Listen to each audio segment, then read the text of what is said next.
Olá, vocês, sejam todos bem-vindos, saudações fraternas. Eu sou Vânia e aqui estamos para mais um Evangelho no Lar online do Grupo Espírita Paulo de Tarso, do Rio de Janeiro. Conosco hoje, nas leituras e comentários, a nossa querida companheira Norma. E para iniciarmos, vamos lembrar de preparar as águas para serem fluidificadas ou magnetizadas, como prefiram. E se houver alguém com necessidade específica, lembramos de deixar numa garrafa separada com o nome da pessoa, né, para que possa ir tomando durante a semana, segundo as recomendações que nós já demos aqui. Né? Então vamos todos agora fazer a nossa prece inicial para darmos início a mais esse momento de luz e de consolo que nós recebemos através da doutrina espírita acerca do Evangelho de Jesus. Deus clemente e misericordioso, Jesus divino mestre, aqui estamos para a realização de mais um Evangelho no Lar online, agradecendo e pedindo assistência da direção espiritual deste grupo de estudo, para que nos envolvam nas vibrações de paz, para que os nossos lares recebam uma limpeza fluídica e que todos nós possamos nos sentir fortalecidos na fé, na esperança, no bom ânimo, para seguirmos adiante em nossa jornada evolutiva. Que possamos orar com mais fé, orar sempre para que nós cumpramos os desafios que nos surgem, na confiança de que nenhum de nós está sozinho, que Deus nos ampara e nos fortalece.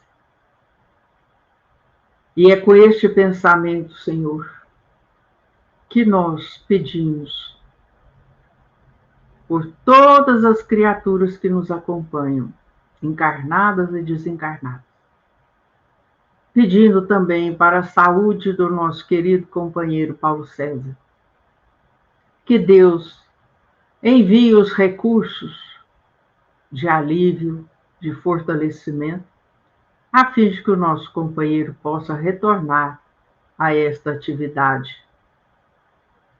E assim, agradecemos e que assim seja. Passamos a palavra para a nossa querida companheira Norma, que vai dar prosseguimento ao estudo do capítulo 5 do Evangelho segundo o Espiritismo, no item 16. É com você, Norma. Obrigada, Vânia. Olá, queridos irmãos. Que sejam de paz os nossos pensamentos, os nossos sentimentos, né? Para a reflexão, né, desse capítulo 5, que é importantíssimo. Bem-aventurados os aflitos, o suicídio e a loucura, no item 16, que começa assim, Kardec dizendo: a incredulidade, a simples dúvida sobre o futuro, as ideias materialistas, numa palavra, são os maiores excitantes ao suicídio. Elas dão a covardia moral.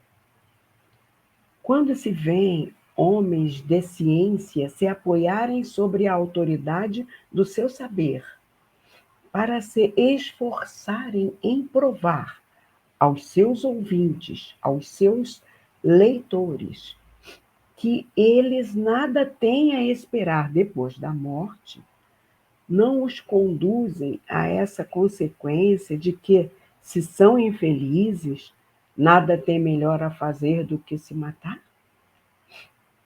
Que eles poderiam dizer para disso desviá-los? Que compensação poderiam lhes oferecer? Que esperança poderiam lhes dar? Nenhuma outra coisa senão o nada. De onde é preciso concluir que, se o nada é o único remédio heróico, a única perspectiva.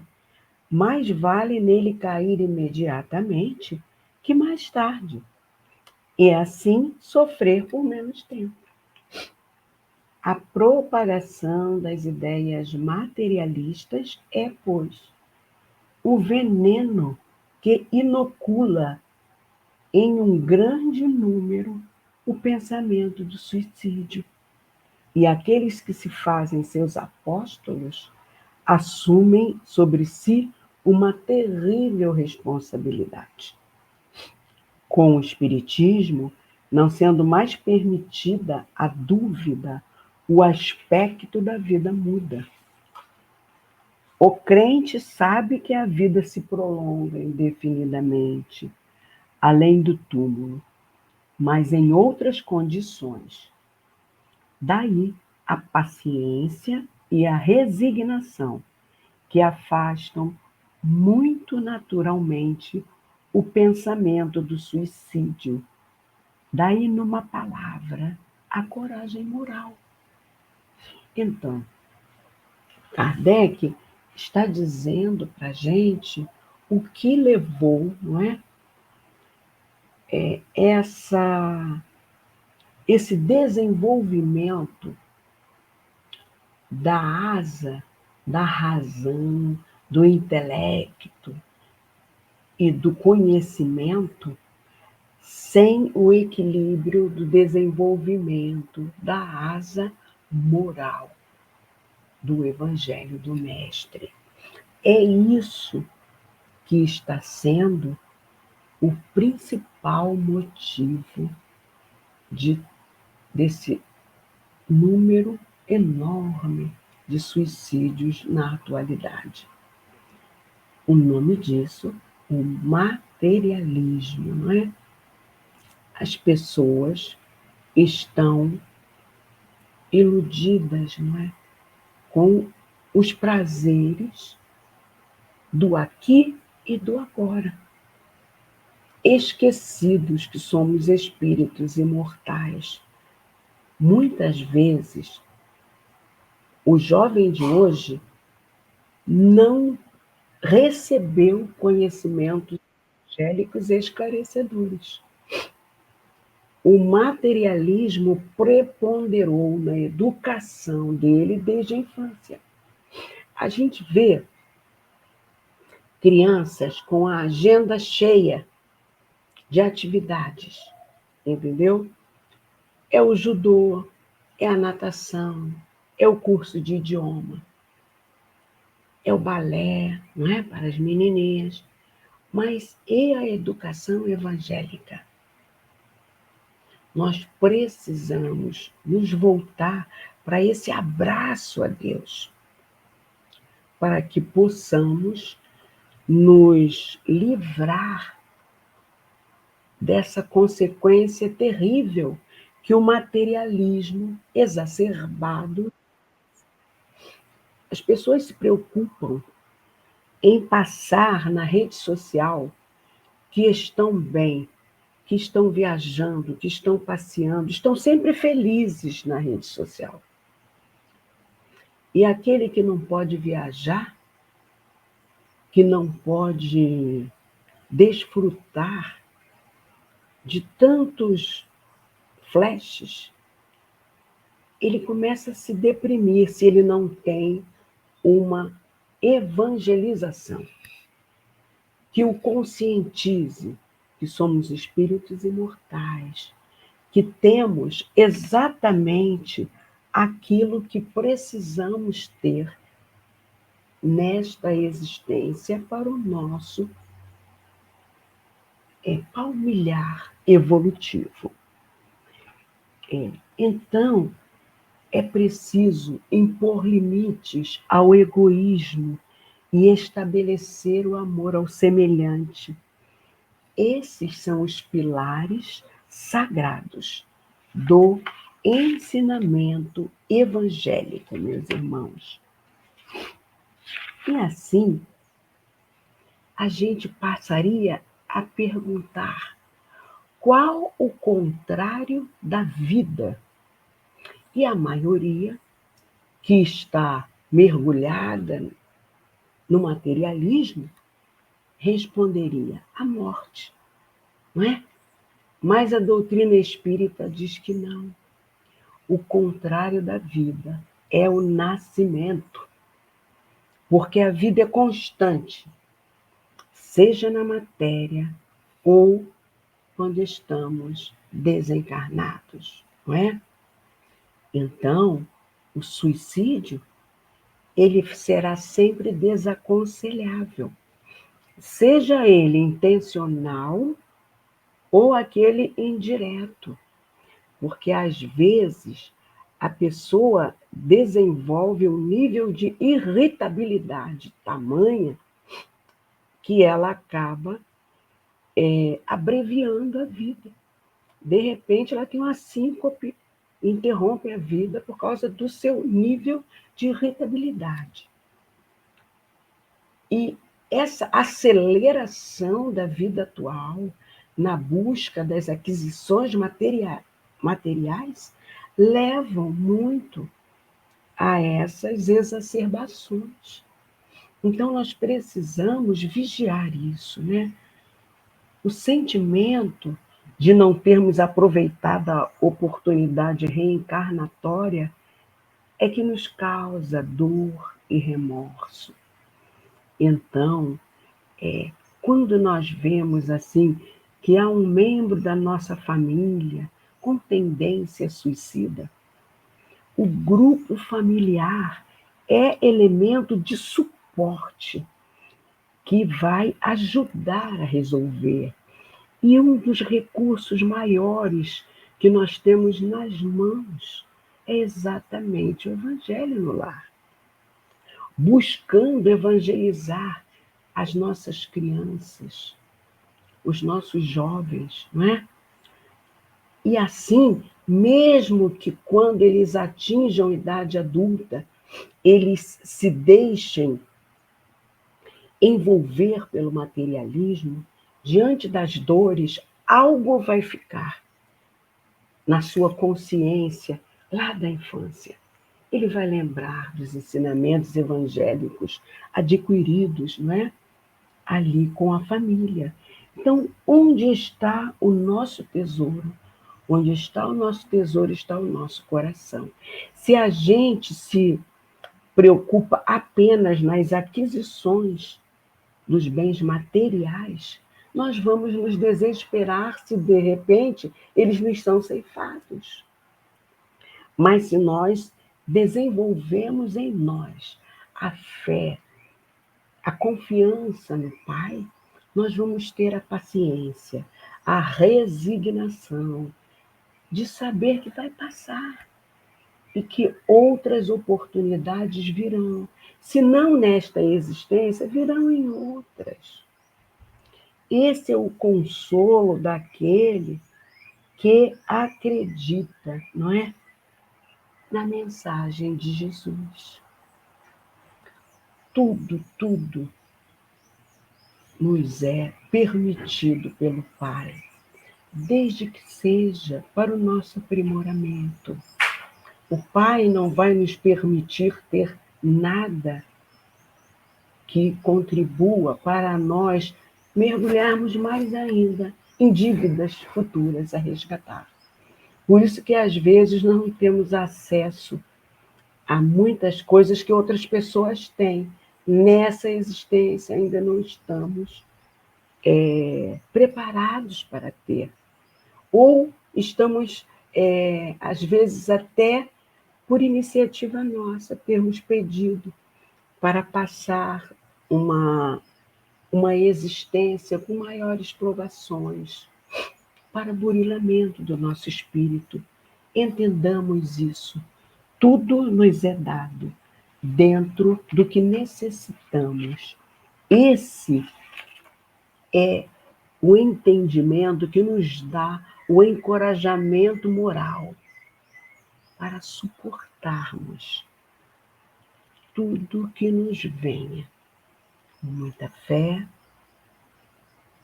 perseverança e confiança no nosso Pai Maior. Agora, queridos irmãos, eu vou passar a palavra para a nossa querida Vânia, que ela vai dar prosseguimento a esse entendimento com a leitura e observações ao item 17 deste capítulo. A palavra é sua, minha querida irmã Vânia. Ok, Norminha, muito obrigada. Então, vamos na sequência. Conhecemos o que é que o Espiritismo nos diz a respeito, que Kardec destaca. O Espiritismo ainda produz, sob esse aspecto, outro resultado igualmente positivo e talvez mais decisivo. Ele nos mostra os próprios suicidas a nos informar sobre a situação infeliz em que se encontram e a provar que ninguém viola impunemente a lei de Deus, que proíbe ao homem abreviar a sua vida. Entre os suicidas, encontramos aqueles cujos sofrimentos, mesmo sendo temporários em vez de eternos, não deixam de ser menos terríveis, levando-nos a refletir que não vale a pena sair daqui antes do tempo ordenado por Deus. O espírita tem, assim, vários motivos para contrapor a ideia do suicídio. A certeza de uma vida futura, na qual ele sabe que tanto será mais feliz, quanto mais infeliz e mais resignado haja sido na terra. A certeza de que, abreviando sua vida, chega a um resultado inteiramente oposto ao que esperava, que se liberta de um mal para cair noutro ainda pior, mais longo e mais terrível, que se engana ao matar, que vai mais depressa para o céu, que o suicídio é um obstáculo à reunião no outro mundo com aqueles que foram objeto de suas afeições e aos quais esperava encontrar. A consequência de tudo isso é que o suicídio, só lhe trazendo decepções, é contrário aos seus próprios interesses. Por isso mesmo, é considerável o número dos que têm sido impedidos de suicidar-se, graças ao Espiritismo, sendo justo concluir-se que, quando todos os homens forem espíritas, não haverá mais suicídios conscientes. Comparando-se, pois, os resultados das doutrinas materialistas e espíritas sob o ponto de vista do suicídio, verificamos que a lógica das primeiras conduz a ele, enquanto que a lógica espírita o evita, o que é confirmado pela experiência. Então, o Espiritismo, ele apresenta aspectos positivos em relação a outras religiões, às outras doutrinas, por uma coisa muito interessante. Os próprios suicidas fazem relatos, através de psicofonia ou psicografia, das situações que encontraram do lado de lá, quando erroneamente achavam que, matando-se, iriam se livrar do sofrimento que os atormentava. Engano, né? Então, no próprio livro O Céu e o Inferno, nós teremos um capítulo dedicado aos suicidas, onde Kardec nos mostra e analisa as mensagens recebidas de espíritos suicidas. E depois, mais para frente, bem para frente, Ivone do Amaral Pereira nos traz a magnífica obra Memórias de um Suicida, que vem clarear para nós o que aguarda aquele que atenta contra a própria vida. Nós somos médium psicofônico de incorporação popularmente conhecido. Por várias vezes recebemos espíritos suicidas através da nossa mediunidade.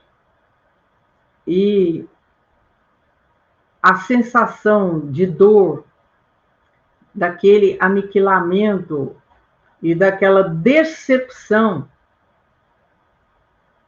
que advém quando retornam à pátria espiritual, são situações de profunda intensidade que nós, médiuns, captamos e refletimos, mostramos, exteriorizamos, não só através de palavras, mas através dos próprios fluidos que ainda os envolvem.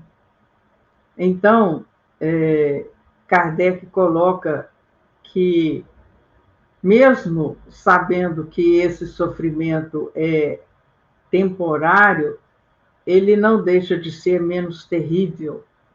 E o que nós podemos dizer ainda é que não nos cabem julgamentos nem previsões. Ah, fulano suicidou-se assim, assado, vai ficar por um longo período no umbral, com sofrimento intenso, etc, etc, etc. E aí, nós vamos lembrar aqui aquela passagem de um suicídio que nos marcou muito, o suicídio de Judas, né? Como nós sabemos através da história e dos próprios evangelhos, é que Judas teve uma profunda crise moral, pois vendeu Jesus em troca de algumas moedas, e Jesus, né, foi crucificado. Então Judas foi tomado de um remorso, de um arrependimento imensos, e daí tirou a própria vida. E ele foi para o que depois, com Ivone do Amaral Pereira, através de Bezerra de Menezes e de Charles, nós conhecemos, através também é lógico, do espírito que trouxe a história, né? Camilo Castelo Branco, que o grande sofrimento tomou conta de Judas naquela região profunda, no umbral mais conhecido aqui, neste caso, como Vale dos Suicidas. E que Maria, mãe de Jesus, lá esteve tentando resgatar Judas, mas ele permaneceu inflexível ao convite de Maria para ser conduzido para um hospital. Tamanho era o tormento da culpa que tomava conta de todo o seu ser. Maria, então, se dirige a Jesus e implora, pede que Jesus vá acolher Judas, retirá-lo daquele local. Então, Jesus desce às profundezas para acolher o seu discípulo muito amado. E Judas se prostra de joelhos, chora convulsivamente e pede perdão a Jesus. E Jesus o abraça e o retira daquele local. Então, existem muitas conjecturas, mesmo em nosso meio espírita, sobre o que acontecerá àquele que tirou a própria vida. Conforme nós vimos em O Livro dos Espíritos, o maior crime que a criatura pode cometer é abreviar a sua própria vida, né? E como Deus nola deu, só a ele cabe retirá-la, né? Mas, conforme nós vimos na lição aqui, Kardec comentando sobre suicídios conscientes. Então, quando todas as criaturas forem espíritas, já não mais haverá suicídios conscientes. Aquele ato que a criatura, por sua própria vontade, por sua escolha, decide deserdar da vida, abandonar a vida. E aquele suicídio inconsciente, que conforme nós vemos em outras obras, são aqueles que acontecem quando a criatura está com algum transtorno mental grave, né? E não se tratou, não se cuidou. Quando a criatura está num grau de embriaguez profundo, né? E nós ainda colocamos quando a criatura está num processo obsessivo grave, subjugação ou possessão. Agora, nós queremos lembrar que nós temos muitos suicídios diários indiretos, que são aqueles dos excessos de toda ordem, na bebida, na comida, no cigarro, na droga, na satisfação dos prazeres carnais, nos vícios morais, na indolência, na preguiça, no excesso de trabalho que em muito supera as forças físicas. Então, isso são formas de suicídio. Então, temos que lembrar que o corpo é essa ferramenta, esse instrumento, essa bênção que Deus nos concedeu para que nós tivéssemos repetidas oportunidades de reencarnação para o nosso aprendizado, para corrigirmos as nossas falhas, os nossos erros. Porque ainda somos espíritos tão atrasados que necessitamos do corpo para o nosso aprendizado. Tudo bem que no plano espiritual nós podemos frequentar cursos, assistir palestras, desenvolver alguma atividade beneficente, porém, o verdadeiro testemunho se dá no corpo físico. Então, a Terra justamente é classificada dentro do mundo de provas e expiações. Por quê? Porque nós somos espíritos imperfeitos que ainda precisamos passar pela experiência no corpo físico para garantir se nós já demos um passo à frente e qual o tamanho desse passo que nós vamos dar. Ainda assim, Kardec coloca assim que nós espíritas temos 4 elementos que nos esclarecem e nos alertam para evitarmos o suicídio.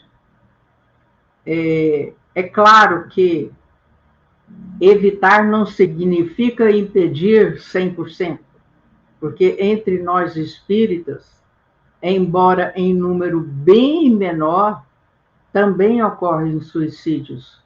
Então, Kardec, vamos lá, o que ele coloca como elementos que nós vamos contrapor, que nós vamos colocar contra a ideia de suicídio? Primeiro, a certeza de uma vida futura.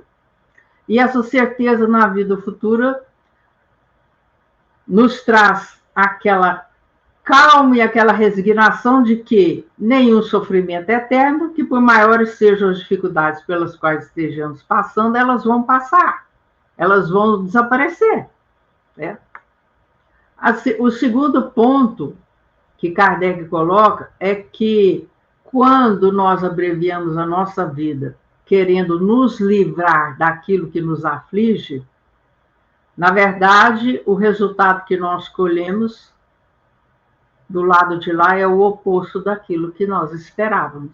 Então, no lugar do alívio, vem um sofrimento maior, porque você desperta e vê que o seu ato desmedido não lhe trouxe alívio nenhum, não resolveu o seu problema, muito pelo contrário, seu problema aumentou.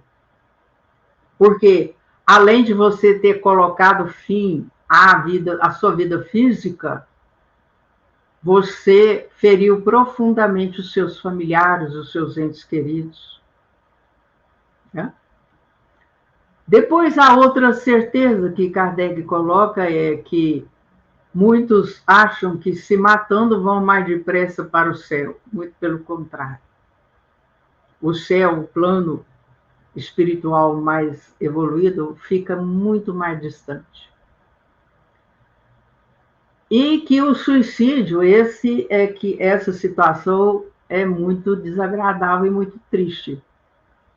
O suicídio é um obstáculo a que, no plano espiritual, nós reencontremos os nossos entes queridos, os nossos familiares, aqueles que são objetos de nossas afeições. Então, aquele que suicida vai ficar muito tempo afastado dos seus familiares. Salvo. Quero lembrar aqui, vou colocar uma posição do advogado, né? Eu vou lembrar que na justiça divina há atenuantes e agravantes. Atenuantes é aquilo que alivia, que suaviza, que diminui. E agravantes, como o próprio nome diz, é aquilo que agrava, que dificulta. Então, mesmo em se tratando de um suicida, todas essas situações, todas essas duas situações serão examinadas e são elas que vão determinar a sequência que esse espírito vai ter do lado de lá. Até que ele, movido pelo arrependimento, ele se arrependa, ele peça socorro, e aí há uma série de outros elementos que poderão influir no futuro desse espírito suicida do lado de lá. Né?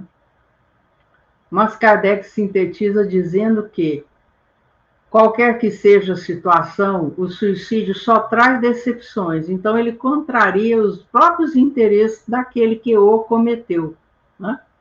Então, graças ao Espiritismo, e aí nós temos no Brasil, né, no mês de setembro, a campanha do Setembro Amarelo, que é uma campanha que visa esclarecer, acolher todos aqueles que estão com ideação suicida, né?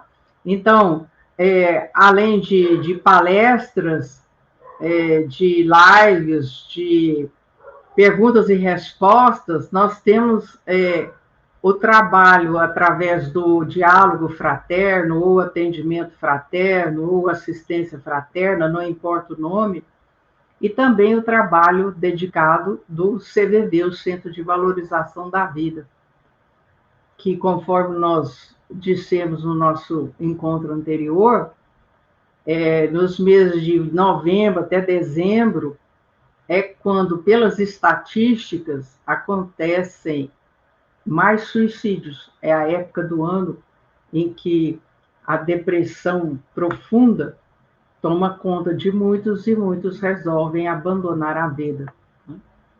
Então, Kardec finaliza aqui que as doutrinas materialistas elas vão conduzir a criatura que está com problemas, com dores morais, com uma crise moral intensa, sem fé, sem ânimo, sem esperança, essas criaturas mais facilmente chegam ao suicídio. E a doutrina espírita, pelo conhecimento que ela traz, ela pode, além de esclarecer, alertar, ela pode evitar o suicídio. Então, aí está um chamado para todos nós espíritas, né, para que nós abracemos com muito amor, com muita dedicação, essa doutrina que nos consola, que nos esclarece, que nos ampara. E agora eu vou convidar a nossa querida Norminha para fazer uma leitura e comentário do livro Vivendo o Evangelho, volume 1, onde o Espírito André Luiz vai nos trazer uma lição muito interessante acerca do suicídio, porque muitos pensam no suicídio apenas como aquele atentado à vida física. Mas André Luiz vai nos mostrar uma outra situação. Vamos lá, Norminha? Perfeito. Vânia, então o livro é Vivendo o Evangelho, volume 1, né? Psicografia de Antônio Baduy Filho, pelo espírito de André Luiz. O capítulo é o 59, né? E André Luiz vai nos levar a refletir sobre o suicídio moral. É o título, né, do capítulo. O que nos leva, né, o afastamento das leis de Deus.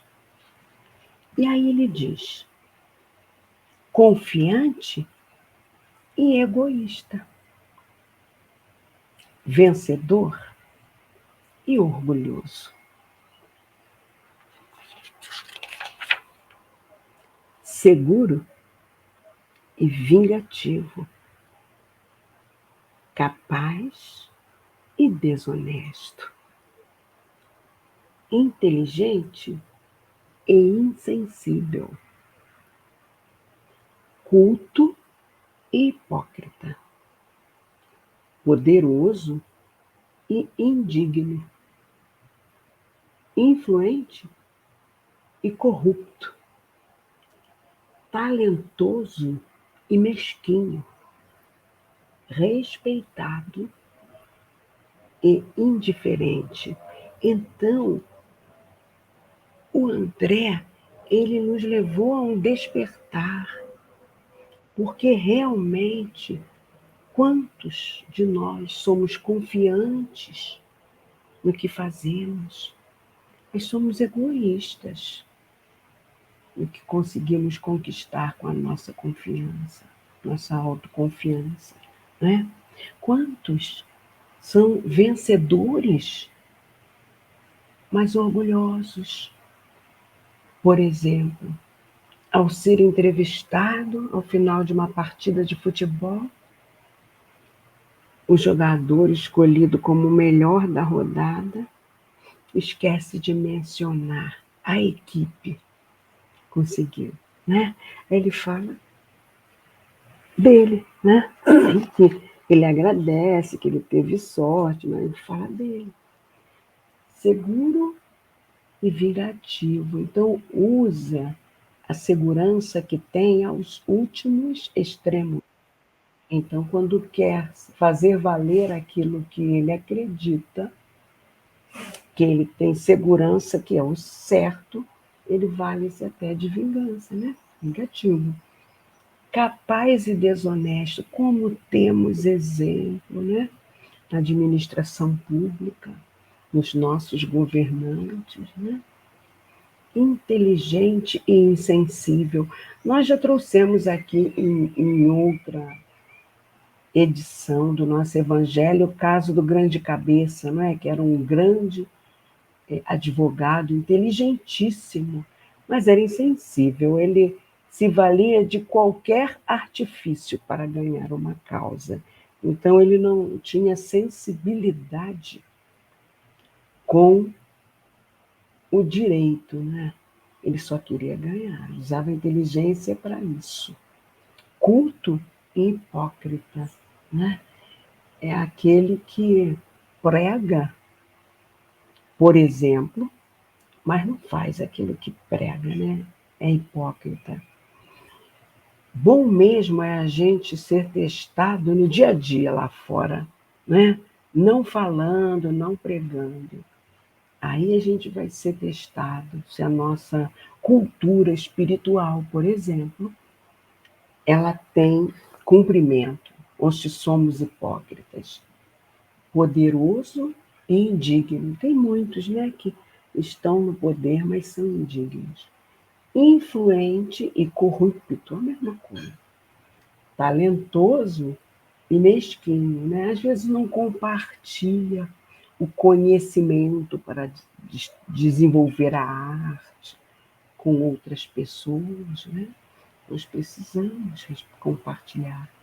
Respeitado e indiferente é aquele que, por exemplo, faz tudo para conquistar a fama, mas depois se irrita com assédio. É indiferente, quer afastar, né? É só um exemplo, né? E o André Luiz continua. Quem age assim está distante dos ensinamentos de Jesus e mata em si mesmo as possibilidades do bem. Vivo e bem-sucedido para o mundo à sua volta, na verdade, está morto para a realidade do espírito e, sem dúvida nenhuma, comete suicídio moral. Quer dizer, meus irmãos, muita sabedoria no espírito de André, né? Ao refletir sobre esse aspecto do suicídio, o suicídio moral. Graças a Deus. Muita paz para todos nós. E agora eu vou voltar a palavra para a nossa querida Vânia, para que ela possa fazer a magnetização ou fluidificação da água. É com você, minha querida.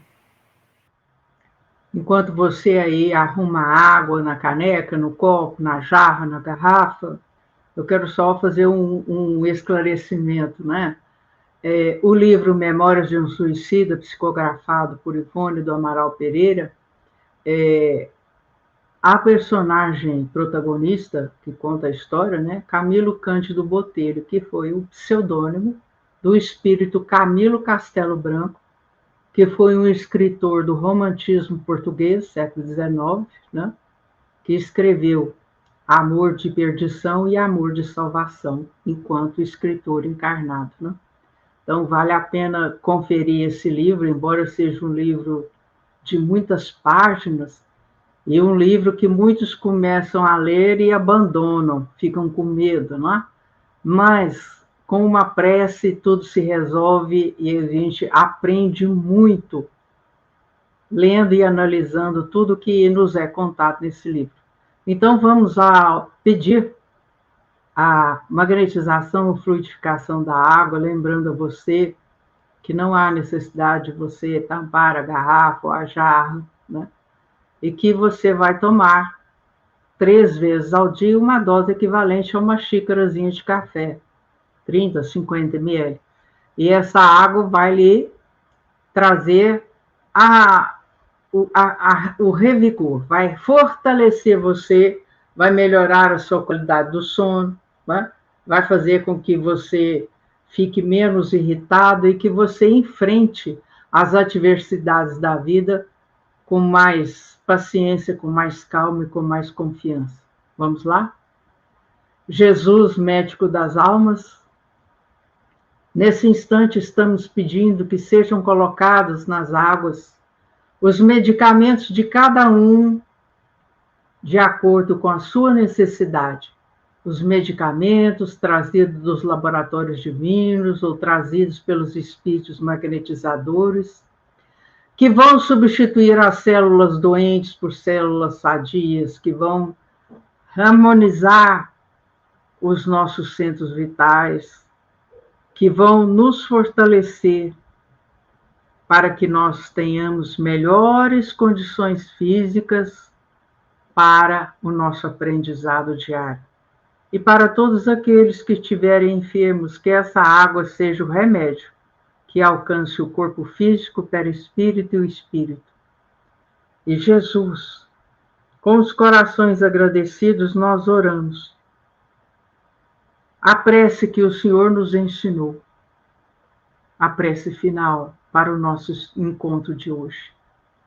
Pai nosso que estais no céu, santificado seja o vosso nome. Venha a nós o vosso reino, seja feita a vossa vontade, assim na terra como no céu. O pão nosso de cada dia dá-nos hoje, Senhor.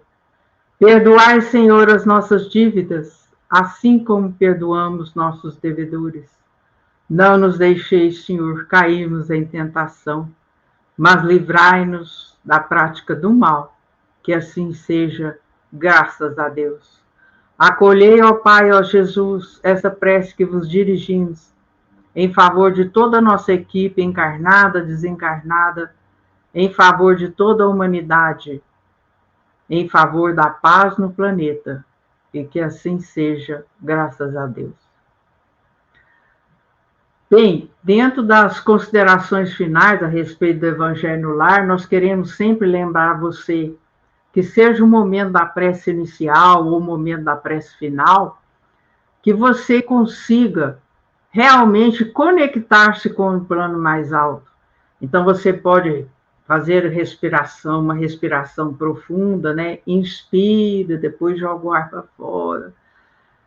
Feche os olhos, se quiser, para você se desligar de tudo que está no ambiente à sua volta e eleve o seu pensamento, mentalizando a doce figura de Jesus, ou então a luz, o clarão que é Deus, e peça com simplicidade, com humildade, o auxílio divino, o amparo. Não precisamos nomear aquilo que nós queremos, porque nossas preces serão atendidas na medida da necessidade do nosso aprendizado. Porque muitas vezes nós pedimos algo, mas esse algo não vai ser bom para nós. E aí, se não acontece, muitos dizem: ah, Deus não ouve as minhas preces. Não se trata disso. É porque Deus é onisciente. Ele sabe tudo. Então, muitas vezes, aquilo que nós estamos pedindo não nos fará bem. Poderá até dificultar a nossa caminhada. Então, nesse momento, nós vamos agradecer por tudo que nós temos recebido, nós vamos agradecer o amparo e assistência do nosso mentor ou do nosso espírito, o anjo guardião, nós vamos agradecer pela vida, pela nossa família, pelo lar ou pela casa que nos protege da chuva, do sol, do calor, do frio, pela família que nós temos. Você está achando que a coisa é assim tão simples? Não, nós temos muito que agradecer, porque nós sabemos que somos espíritos comprometidos com as leis divinas. Então, toda e qualquer experiência pela qual nós passamos, é preciso que nós a aproveitemos com dedicação, com esforço, com gratidão, a fim de que ela nos traga os efeitos e os benefícios de que necessitamos em nossa jornada. Então, que esse momento de prece inicial e prece final sejam mais valorizados por nós. E é o momento também em que nós recebemos um passe espiritual. Aqueles benfeitores que se interessam por nós vêm em nossa residência, presentes e nos cobrem de fluidos de paz, de equilíbrio, de harmonia, fazendo com que nós recuperemos o fôlego para mais uma semana de aprendizado, de experiências e tudo mais. E sendo assim, deixamos o nosso abraço e esperamos você no nosso próximo encontro. Até lá, fiquem com Deus.